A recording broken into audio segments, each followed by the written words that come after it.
Y nosotros vamos a estar trabajando todo el tiempo para asegurarnos que los efectos de la crisis sean los menos posibles. Lo que tampoco podemos es mentirles. Va a haber efectos, para todos va a haber efectos.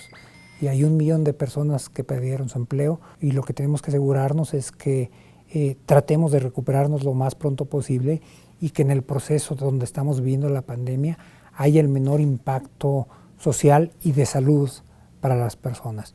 Inclusive, pues nosotros hemos venido insistiendo con cierto cuidado, y esto puede sonar raro en un economista, que lo que primero tenemos que poner enfrente es la salud. En entrevista con El Universal, el titular de la Secretaría de Hacienda y Crédito Público, Arturo Herrera, habla sobre por qué no se han tomado las medidas contracíclicas que todos piden, tal como lo realizaron otros países, y el por qué es que se decidió dirigir los recursos a las grandes obras de este gobierno. Para decirlo de una manera coloquial, la política contracíclica se financia con la tarjeta del crédito, y a nosotros nos dejaron la tarjeta de crédito ya con poco límite. Una de las lecciones del 2009 tiene que ver con que para que los programas sean exitosos, no nada más necesita haber la disposición de tener los recursos, sino que se tienen que tener los proyectos que los puedan absorber. Es decir, una cosa muy analizada fue que algunos de los países que lanzaron programas contracíclicos en el 2009 estaban aplicando los programas contracíclicos en el 2011 porque les resultó muy lento el poder implementarlos. Entonces, una de las cosas que nosotros hicimos fue llevar los recursos que existían a los programas que los podían absorber de manera más rápida. Es decir, cuando pensamos que estamos llevando los proyectos muy conocidos, como el aeropuerto de Santa Lucía, no nada más porque el proyecto es central al gobierno, sino porque es un proyecto que está caminando.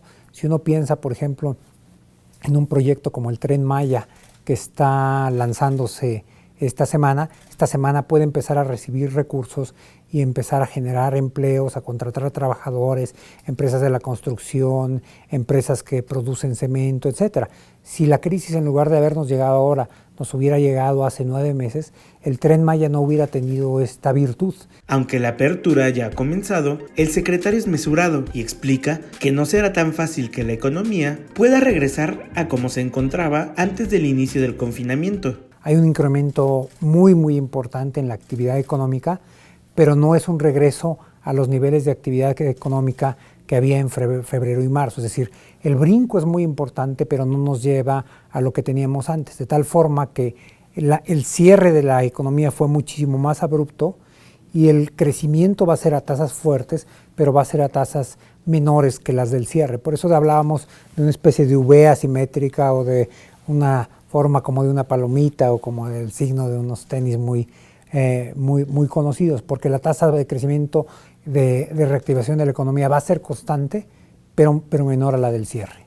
Arturo Herrera confiesa que le tiene sin cuidado pasar a la historia como un mal secretario por no haber tomado las decisiones correctas durante la pandemia, y tampoco le preocupa el contradecir al presidente. A mí no me puede preocupar ni la una ni la otra, ¿no?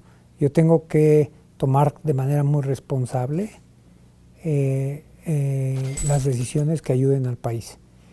Y si esas empañan como es percibido en años posteriores mi gestión, eso tiene que ser menor. De igual forma que hacia adentro del gobierno yo también tengo que expresar de manera muy responsable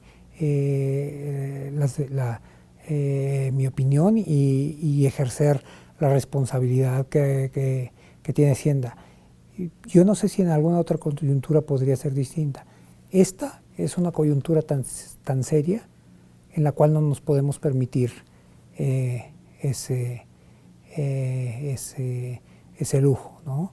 Lo que está en riesgo es el bienestar de la población mexicana. Cualquier valoración de tipo personal que yo pueda tener se vuelve secundaria en este momento. Y por cierto, no siempre estamos de acuerdo el presidente y yo, y esas discusiones que son generalmente privadas, ustedes lo conocen porque él suele hacerlas públicas a las 7 de la mañana, entonces es una muestra de que no siempre coincidimos como es natural en todos los gobiernos. Yo tengo una responsabilidad de asegurarme de que las cosas salen bien, no de estar, no de estar contento todos los días, ¿no? O sea, yo y mi equipo. O sea, esta es una responsabilidad colectiva extraordinariamente seria. Yo les recuerdo todos los días que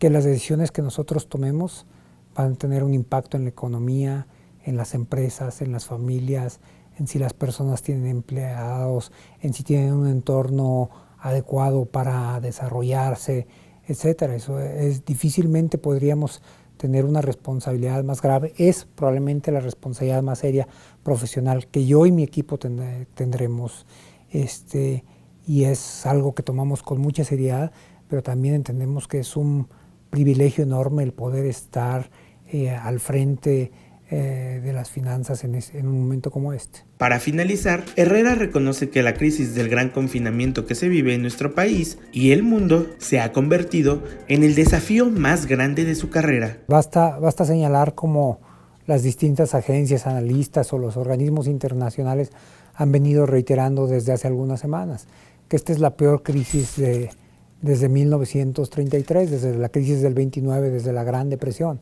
Es decir, no solamente va a ser claramente mi mayor desafío profesional, tendría que ser el mayor desafío de cualquier gente que estuviera en mi posición en generaciones. Es decir, es algo que ningún ministro de Hacienda en el mundo ha visto en los últimos 80 años, ¿no? Y es efectivamente algo extraordinariamente delicado y por eso estamos trabajando 24 horas al día, porque sabemos que la crisis existe y lo que tenemos que hacer es mitigar el impacto en la población.